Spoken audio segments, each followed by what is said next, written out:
Russia's decision to replace General Armageddon with the even more formidable General Valery Gerasimov should be a cause of concern for Clown Prince Zelensky.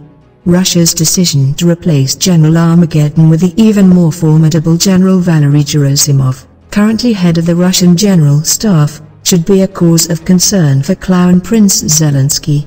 Not that Army General Sergey Surovikin has gone away. Far from it, as General Armageddon will carry on as one of General Gerasimov's deputies. That is further bad news for Zelensky and his entire cabinet of crooks. Zelensky needn't take Russia's word for it. He need only ask Valery Zaluzhny, Kiev's top commander, who is on record as telling NATO's Time magazine that he had learned from Gerasimov and that Gerasimov is the smartest of men, and my expectations of him were enormous. But this is not a matter of the Ukrainian apprentice outshining the Russian grandmaster, of pattern thinking he can beat Rommel because he read the under-resourced and overstretched Rommel's works. This is Zaluzhny and what remains of his rump army trying to stop the Russian tide. They cannot prevail. It is impossible. The Wagner Group, which fits as easily into the Gerasimov doctrine as a glove does into a hand, has captured Solda and thereby opened the way for the imminent liberation of Bakhmut and the collapse of Zaluzhny's entire Donetsk front. General Armageddon's relentless campaign has left much of Ukraine powerless and on the ropes.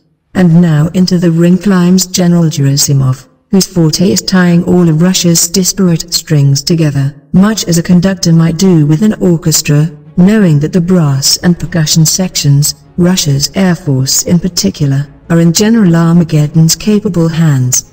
General Gerasimov's arrival means that Zelensky's Rumpreich now has the full attention of the Russian authorities in a way their worst nightmares could not have imagined. His arrival will mean that, as Russia's defense ministry gently puts it, there will be closer coordination between various services and branches of the armed forces. Zelensky best batten down the hatches as bad news is coming his Rumprecht's way and he is very much in the eye of the storm. The much-touted Gerasimov doctrine entails a sort of total war where Russia would bring all its hard and soft power, as needed, to bear to win the war. If we take the Vietnam War as our template, Russia would not make the Americans' mistake of setting up puppet governments lacking sufficient popular support, and nor would it make the Viet Cong's Tet mistake, which was a major Vietnamese propaganda victory but a military disaster as they fought the Americans out in the open in a Cold War-type slugfest, which was the only war the Americans had been properly trained to fight. The heroic Syrian Arab army had made not dissimilar mistakes when it was originally on the back foot against NATO's proxies.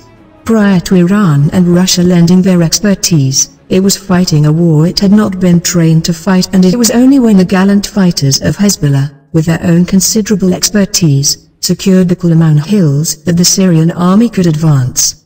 And as for Iran, God knows what more devilish drones they have up their collective sleeves to give to General Gerasimov, as he finishes off Zelensky's revamped Reich. Gerasimov has not only learned from all of that, but he has the full, unequivocal and active support of the Russian authorities and some very capable deputies as well. His appointment shows that Russia is now all in, that Gerasimov will return to Russia either with his shield or on his shield. But, as Ukraine has now picked a fight with all of Russia, neither of those scenarios bode well for Ukraine's General Valery Zaluzhny and the despicable gangsters his soldiers are sacrificing their young lives for. Zaluzhny's immediate job now is to stop studying Gerasimov and save what can be saved. First off, Zelensky and his coked-up cronies have to go. Secondly, Ukraine's western areas have to be ceded to Romania and Poland, who might be able to afford them, and, thirdly, Ukrainian troops must be evacuated from the east so as to save their lives. And last but certainly not least, the Ukrainians must get themselves a new library and, whatever about Gerasimov's collected works, if they really must burn books, they should dispose of all those NATO publications, which glorified their Nazi past and which lied of glorious days to come, even as Zelensky and his fellow crooks got their brothers, sons and husbands to die in lemming-like numbers over the last 12 months for nothing more than endless rosaries of newly dug graveyards for their loved ones. NATO's media, The Guardian and Al Jazeera amongst them, are, bizarrely, putting a different spin on all of this and declaring that Surovikin is being substituted because of battlefield losses and setbacks. But this is not some harmless game of football where the Russian manager swaps players in the hope of getting a winning combination. This is, again, very bad news for Zelensky and his entire cabinet of crooks.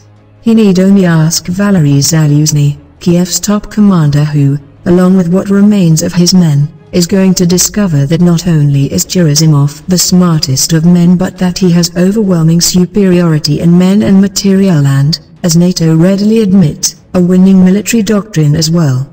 Zaluzhny doesn't have to be a Clausewitz to see that Gerasimov's pending ground campaign, with his highly mechanized 600,000-strong ground force, supported by General Armageddon's air campaign, the Wagner Group, the Chechens and whatever fleets of Russian ships are lurking in the Black Sea means this needless war can now only have one possible outcome. Nor does he have to be like Hitler's embattled Field Marshal Walter Model, who dissolved his Army Group B before blowing his own brains out with nothing and no one for company. Besides swarms of midges, Colonel Theodor Pilling, his adjutant, and the mad rantings of Adolf Hitler crackling over the wireless ordering him to fight to the last man. The war is over. Zaluzhny should now accept that, round up the Zelenskys, their fellow gangsters, their foreign mercenaries and their Nazi enforcers and then, for the sake of his men and their families, sue for peace on whatever terms with Gerasimov, Lavrov and Putin. There is no other alternative.